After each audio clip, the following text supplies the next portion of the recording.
Halo, aku Eja, aku anak gizi. Hari ini kita akan belajar bersama tentang material analisis dengan tema HP palsu, High Performance Liquid Cryptography. Kita mulai ya.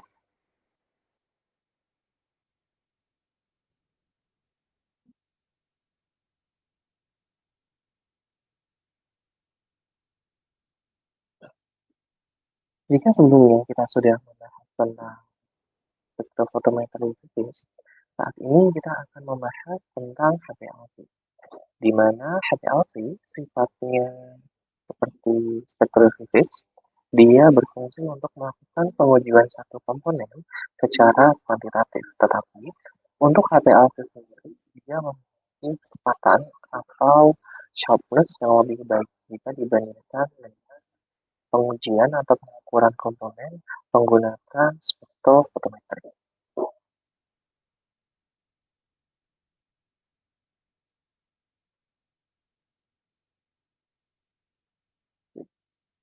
Sekarang kita lanjut ya. Untuk HPLC sendiri sama, dia bisa digunakan juga untuk mengukur komponen berupa vitamin larut lemak, vitamin A, D, E, maupun K, di mana vitamin larut ini memiliki fungsi yang sangat baik dan dibutuhkan secara krusial oleh tubuh seseorang. Kemudian ini adalah penjelasan terkait HPLC. Kepanjangannya adalah High Performance Liquid Chromatography, di mana merupakan suatu teknik analisis yang kuat dan serbaguna dalam kimia analitik. Teknik ini digunakan untuk memisahkan, mengidentifikasi, dan mengukur komponen-komponen dalam suatu sampel. Untuk HPLC sendiri, ini adalah bentuknya cukup besar dan cukup kompleks karena dia merupakan salah satu alat atau instrumen high-tech yang tingkatannya di atas spektrofotometer units.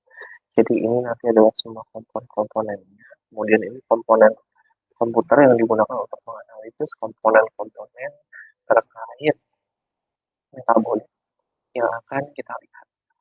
Di sini nanti ada ilmuannya, kemudian ini selang yang terpasang, dan kita akan belajar terkait HPLC. Kita mulai. Jadi secara garis besar, prinsip kerja HPLC adalah dengan memberikan tekanan tinggi pada sampel cairan atau bentuk sampel lainnya yang sudah dilarutkan.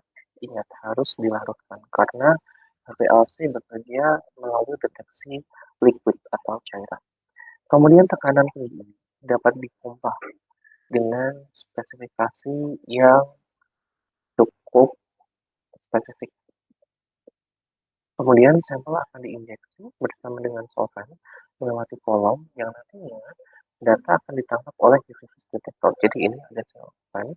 Kemudian ini adalah high pressure pumpnya. Ini adalah sampel. Kemudian ini kolom yang digunakan untuk mendeteksi. Kemudian masuk ke sampel dan kita akan mendapatkan hasilnya.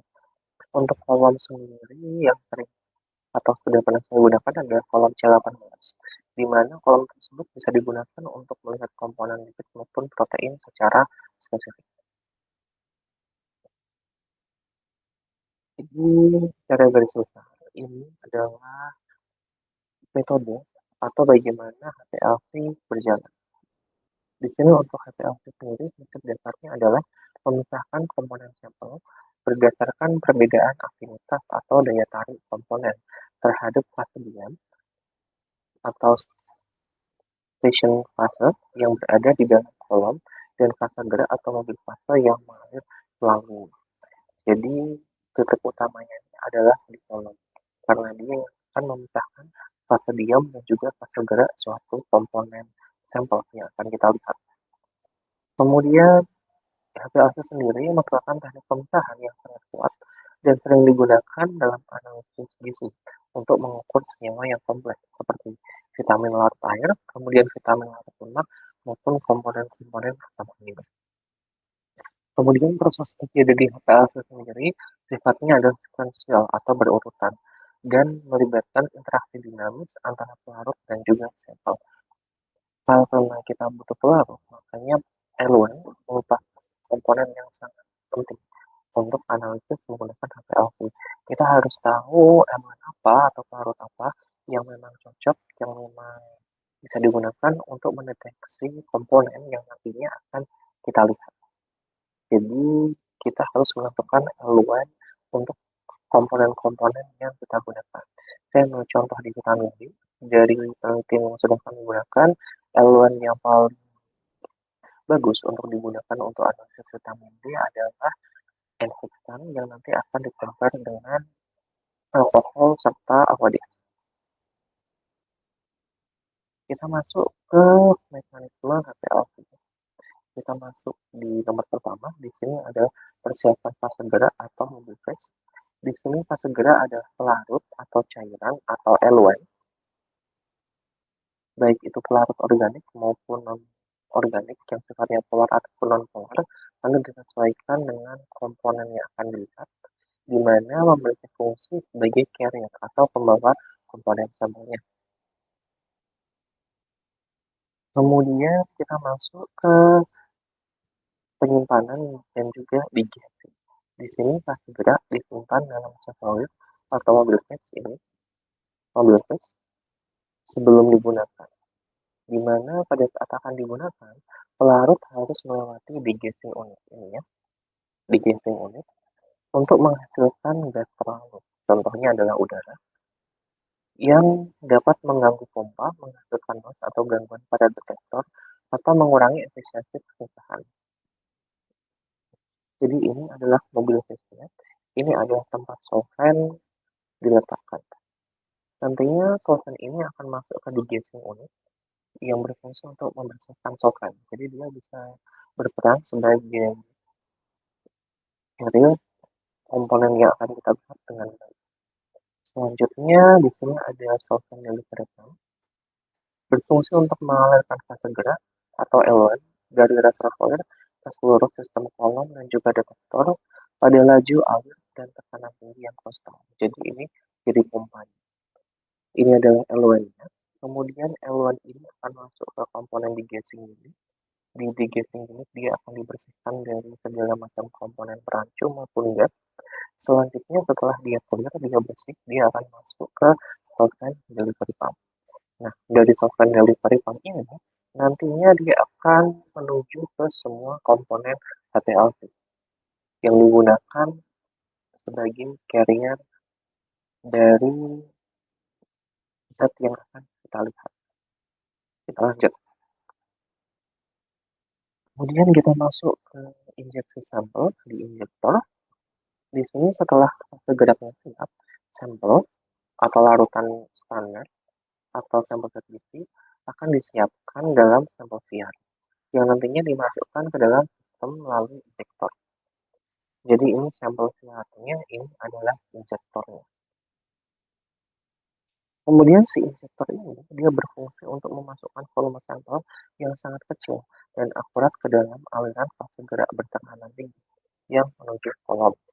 Jadi ini tadi eluannya, kemudian di sini adalah sampelnya, kemudian sampel akan masuk ke injektor dan di injektor ini akan dimasukkan sampel pelan-pelan.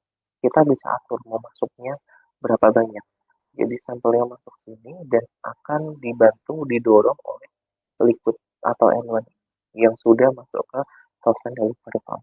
Dari sini kita akan dimasukkan eluannya, kemudian sampelnya dari injektor akan dimasukkan sedikit demi sedikit. Jadi ini jalan, terus ini ditumpukan diinjek. Selanjutnya kita masuk ke pemisahan di kolom. Seperti yang sudah disampaikan tadi, kolom adalah inti dari HPLC, tempat pemisahan ini terjadi. Yang pertama kita masuk ke fase diam atau stationary phase. Di sini kolom diisi dengan partikel packing padat yang sangat kecil dan beragam di fase diamnya. Kemudian kita masuk ke mekanisme pemisahannya. Saat sampel yang dibawa oleh fase gerak atau yang dibawa oleh eluan yang tadi sudah disuntikkan pelan-pelan tadi memasuki kolom, maka komponen-komponen di dalamnya akan berinteraksi berbeda-beda dengan fase diam, di mana komponen dengan aktivitas tinggi terhadap fase diam akan tertahan lebih lama, Sedangkan komponen yang memiliki afinitas gerak, yang memiliki afinitas rendah akan bergerak dengan lebih cepat. Jadi di sini di kolom ini kita main afinitasnya. Yang bertekan, yang afinitasnya tinggi, dia akan lebih lama ada di kolom. Sedangkan yang afinitasnya rendah, dia akan mudah untuk maju, untuk ikut melewati dan dibawa oleh si elemen. Nah, masih di sini, kemudian kita masuk ke pemisahan kolom. Di sini ada kolom open, berfungsi menjaga suhu kolom itu tetap konstan. Suhu yang stabil sangat penting karena sedikit perubahan dapat mengubah viskositas fase gerak dan efisiensi interaksi yang nantinya akan mempengaruhi waktu retensi dan kualitas pemisahan. Kemudian hasil dari proses ini adalah setiap komponen sampel akan keluar atau terelusi dari kolom pada waktu yang berbeda-beda secara terpisah. Jadi ini adalah kuncinya. Di sini kita juga bermain suhu agar releasing dan juga spread komponennya bisa berjalan dengan optimal. Kemudian setelah melewati kolom, kita akan masuk ke bagian detektor. Di sini setelah komponen-komponen tadi terpisah, maka komponen akan meninggalkan kolom dan masuk ke bagian detektor. Di sini detektor berfungsi untuk mendeteksi dan merespon adanya komponen yang keluar dari kolom. Jenis detektor itu bervariasi, ada macam-macam, ada UV vis, DAD atau fluorensi, dan nantinya kita akan dipilih berdasarkan sifat sinyalogis yang dianalisis. Kemudian detektor akan mengubah karakteristik komponen, contohnya penyerapan cahaya menjadi sinyal listrik, yang nantinya sinyal tersebut dibagi dalam jumlah yang proporsional pada komponen tersebut. Sinyal detektor ini adalah sinyalnya yang akan masuk ke pengolah datanya. Kemudian di pengolahan data atau workstation-nya, sinyal listrik yang sudah dihasilkan oleh detektor tadi dialirkan ke workstation. Di sini komputer akan memproses sinyal tersebut dan menampilkan sebagai kromatogram. Nanti bentuknya akan ada garis-garis di akhir materi akan ada. Di sini kromatogram sendiri ada grafik yang menunjukkan sinyal detektor di sumbu Y terhadap waktu di sumbu X. Jadi nanti kita bisa melihat waktu retensi dari tiap-tiap komponennya. Kemudian analisis kualitatif dilakukan dengan retention time atau waktu injeksi hingga puncak peaknya muncul yang hal tersebut digunakan untuk mengidentifikasi jenis zat kimia. Kemudian untuk analisis kuantitatif sendiri dilakukan dengan melihat area di bawah puncak. Dan nantinya dia akan berbanding lurus dengan konsentrasi zat gizi tersebut. Tolong dibandingkan dengan standarnya. Jadi untuk HPLC sendiri kita bisa melihat penilaian atau pengujian secara kualitatif dan juga kuantitatif. Untuk kualitatifnya kita bisa melihat jenis zat gizinya, sedangkan untuk kuantitatifnya kita bisa melihat jumlahnya. Jadi untuk spektrofisis ini dia bisa melihat lebih dari satu komponen zat gizi, baik itu senyawa metabolis maupun vitamin dan juga mineral. Jadi ini adalah contoh dari hasil penggunaan dan aplikasi HPLC terhadap vitamin D. Ini yang tadi saya jelaskan. Dia ini ada peak maksimal, kemudian dia ada retention time. Ini adalah waktunya, kemudian ini adalah peaknya. Jadi contoh ini adalah vitamin ketiga. Peaknya paling tinggi ada di waktu sekitar 2/4 menit. Ini adalah menitnya, 2/4 menit. Jadi setelah komponen atau instrumen HPLC-nya dijalankan, vitamin D muncul di menit ke-2 lebih 15 detik. Kemudian kita lihat peaknya, ini adalah peaknya vitamin D di angka